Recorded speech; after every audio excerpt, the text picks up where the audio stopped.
Em 9 minutos, hoje, a propósito da data, vamos conversar um pouco a respeito da origem, principalmente da religião que se ergueu e se institucionalizou em torno dessa figura que é celebrada em dezembro, Jesus Cristo ou Jesus de Nazaré. Hoje nós estamos procurando uma vertente nova de conhecimento a respeito desses assuntos e vamos conversar com um pastor da igreja judaico-messiânico aqui de Vitória, uma das igrejas judaico-messiânicas aqui de Vitória, nesse caso a igreja judaico-messiânica Beit Salom. Vou conversar com o pastor que tem a designação de Rush Frederico Cordeiro, com quem a gente vai conversar agora. É isso, né, Frederico? Isso. Rush, no caso dirigente. A pergunta óbvia até, Frederico, é como conciliar essas crenças e essas doutrinas? Como se consegue fazer isso? A igreja sua é judaica messiânica. Isso, né? Exatamente. O Messias, que na verdade eu acho que é o nome hebraico de Cristo, que é o nome grego de Messias, há uma correlação entre Cristo e Messias. Ungido é Cristo, porém no hebraico é Mashiach. Né? Porém, a palavra Cristo no grego, que é ungido, mas porém ungido do sol, que vem do termo Crestos, que são os raios solares. Né? Então, mais para Apolos do que para... Exatamente. E a gente usa o Mashiach, que quer dizer ungido no hebraico. E como vocês conseguiram fazer essa conciliação de uma doutrina ou de uma fé que nega o advento do Messias com outra que se instaura exatamente, que surge exatamente com a chegada do Messias? Olha, no livro de Apocalipse, que nós chamamos de Guiliana, livro das revelações, diz assim que há uma igreja, que no hebraico é chamada de Kehillah, né, que eles têm os mandamentos do eterno Elohim de Israel e a fé em Yeshua. Então, hoje o judaísmo ortodoxo, nós sabemos que eles têm os mandamentos, né, a Torá. Porém, falta a fé no seu Mashiach, que nós reconhecemos que ele já veio, ele está para voltar. O que nos difere do judaísmo ortodoxo, eles esperam o Mashiach vir e nós esperamos o Mashiach voltar. Então nós temos essa certeza de que, buscando na origem hebraica, buscando nos estudos hebraicos, buscando na Bíblia, que não foi a tradução da tradução da tradução, que até hoje passa por atualizações sistemáticas, né? Então a gente busca na Peshita, a aramaica, esses estudos mais próximos, né, do hebraico, entender uma linguagem dos nazarenos. E essa fonte, digamos, essa busca nessa fonte mais original que autoriza vocês esse entendimento de que enquanto uns esperam pela chegada, outros esperam pelo retorno. Exatamente. Nós estamos falando da mesma divindade, do mesmo Filho de Deus. Isso, aí no caso do judaísmo, sim. Porém, já no cristianismo, nós vemos o Messias de Israel com uma roupagem diferente, né? A ponto de servir os interesses da época dos imperadores romanos, que queriam, já na época, unir o império que estava se desfragmentando. Sim, então começa a dar uma... Ou seja, na verdade, bom, inclusive já um longo estudo a respeito disso, dizendo que Cristo não era cristão. Ou seja, na verdade, se institucionalizou uma religião que servia ao propósito político do Império Romano. Isso, exatamente. Isso nega, então, de uma certa maneira, consistência à data de 25 de dezembro. A data de 25 de dezembro, para quem estuda um pouco, não precisa ser nem tanto aprofundado na história, percebe-se que vem de uma origem pagã, né? A primeira adoração ao sol se sucedeu já desde a terra de Shiná, com a Sagrada Família, onde consistia de Samiramis, Nimrod, que depois morreu, eles chamaram de Baal, disseram que ele foi para o céu, né? E agora era o sol, e do seu filho chamado Tamuz. Tamuz quer dizer broto. Daí vem as comemorações lá na Babilônia da palmeira, visto que já para os romanos isso ficou mais usado mais o pinheiro. Mas já na Bíblia, no livro de Deuteronômio, capítulo 16, diz: não plantarás árvore de Aserá. Aserá quer dizer pinheiro, junto ao meu altar. Essa adoração é muito antiga. É a primeira adoração do sol. E Tamuz nasce no dia 25 de dezembro. E ali Samiramis diz que ele era a reencarnação do seu pai Nimrod, Baal, aí passou a ser chamado de Baal Tamuz.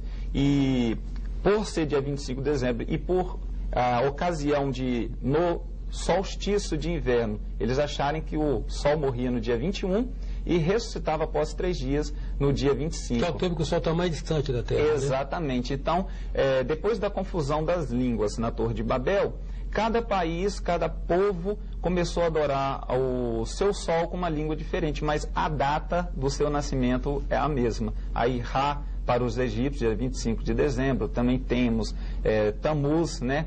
Na Babilônia. Temos aí Zeus para os gregos, e sempre a mesma adoração do sol. Então, uma adoração do paganismo, no caso mitológico, que foi trago para nós e chegou até os nossos dias. É um grito que ganhou eco, né? Mas paganismo é uma visão, digamos assim, etnocêntrica, né, Frederico? Porque para eles aquela é a concepção da divindade também, né? Isso, exatamente. O sol para o índio é a cara de Deus. Isso olhando pelo prisma bíblico, né? Que já ali em Ezequiel já mostra uma vestígio dessa adoração, que diz assim, que mulheres assentadas choravam a Tammuz. Até hoje há um mês em Israel com o nome de Tammuz, que é o jejum de Tammuz. Então, e 25 homens de costas para o templo do Hashem adoravam o sol. Por que 25? Porque 25 é exatamente a data do nascimento no caso do Deus Sol. E nesse caso, que data se pode presumir que seria o nascimento de Jesus, o Jesus que nós falamos, do Nazareno? Isso, olha só, o Messias de Israel, pelos estudos bíblicos, nós sabemos claramente que ele jamais nasceu no inverno, porque em dezembro, na data 25 lá em Israel, inclusive é um caso que pessoas vão peregrinar nesta época em Israel, e não sabe, chega lá, ele topa um inverno insuportável. Todo mundo pensa que Israel é uma terra seca, só faz calor, e chega lá, tem que comprar agasalhos, né, às pressas. Então, só que no livro de Lucas diz que tinham pastores pastoreando seus rebanhos em campo aberto. E quem estuda, não aconteceria no inverno. Quem estuda sabe que até 15 de outubro eles trazem os rebanhos das montanhas para os redis. E esta prática não acontece. O Messias nasceu mais ou menos ali entre o outono e não no inverno, né? E há várias fontes no estudo bíblico para você chegar a essa linha de raciocínio. Isso já não vai... O seria então entre mais ou menos setembro e dezembro. Isso, seria mais ali outubro, né? Para eles. Então, só que hoje isso já não é mais um segredo, porque o próprio João Paulo II, ele diz que foi exatamente colocado nessa data para combater uma adoração ao sol, né, já nessa época. Então ele diz que foi para combater. Nós pensamos que foi mais para servir, para ganhar adeptos. Sabendo que no 4º século, o Papa Júlio I, ele ordenou os adeptos do cristianismo a celebrarem o nascimento de Jesus Cristo exatamente na data que os pagãos celebravam a Saturnália. Em 9 minutos nós estamos conversando com o Rosh Frederico Cordeiro, da Igreja Judaico-Messiânico Beit Shalom. A gente volta já.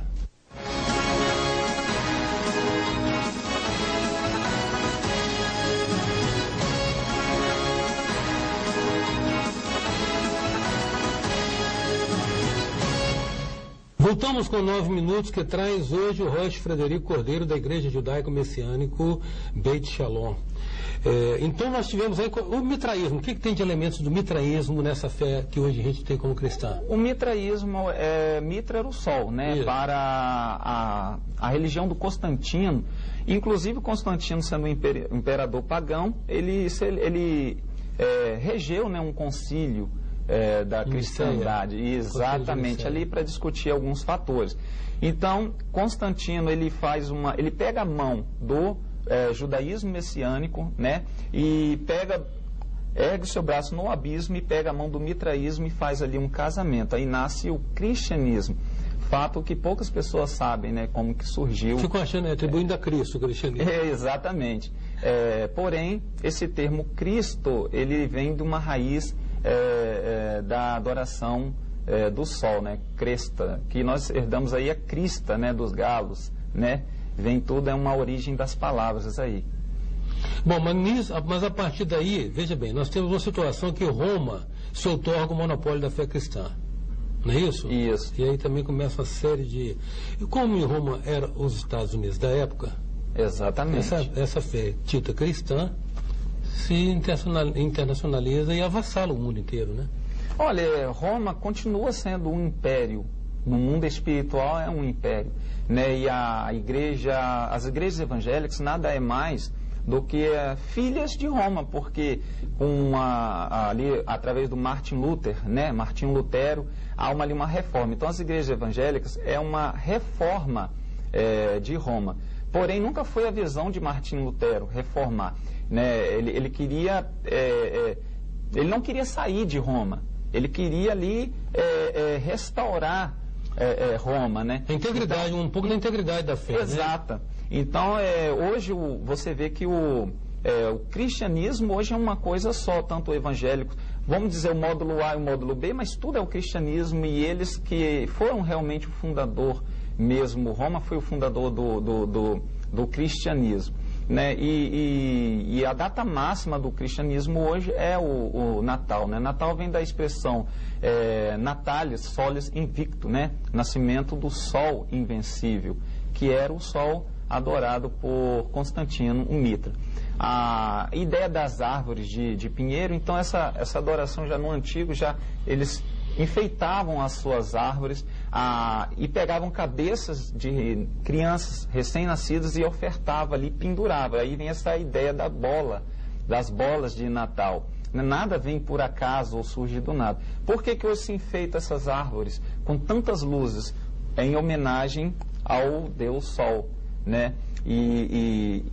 Havia um costume, meus pais, meus avós, isso na Europa é muito comum ainda, de assar leitão no Natal.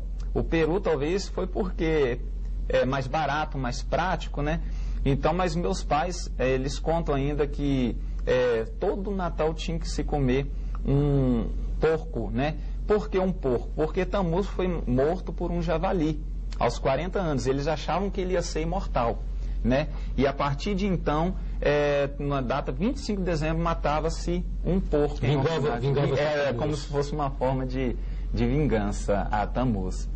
Agora, você percebe ao longo dessa história toda que não ficou assim acessível à maioria das pessoas, desvirtuamento da fé? Exatamente.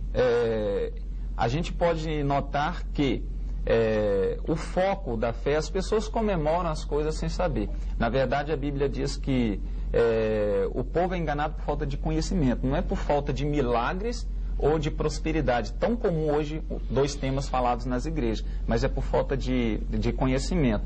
E celebra cheio da boa intenção, mas a gente não deve pegar um atributo pagão e oferecer ao Eterno. Então a gente celebra as festas da Torá, as festas bíblicas, as festas tituladas pelo próprio Elohim de Israel, né? E este é o nosso foco, celebrar. Nós estamos vindo aí de um mês aí, deste mês, celebramos aí Rosh Hashanah, que é Ano Novo, né? Judaico, e Hanukkah. Não é uma festa da Torá, mas comemora-se uma vitória de Judá Macabeu sobre Antíoco Epifânio. E Israel tem festas para comemorar nesse sentido, devido às vitórias, né, do povo de Israel. Bem, o nosso tempo está se esgotando, mas nós vamos dar continuidade a essa conversa, aproveitando todo, digamos, o próprio sentimento e o questionamento que essa data evoca, para seguir amanhã no programa de amanhã, conversando com o Rosh Frederico Cordeiro, da Igreja Judaica Messiânica Beit Shalom. Eu espero você amanhã para a continuação dessa conversa. Até lá.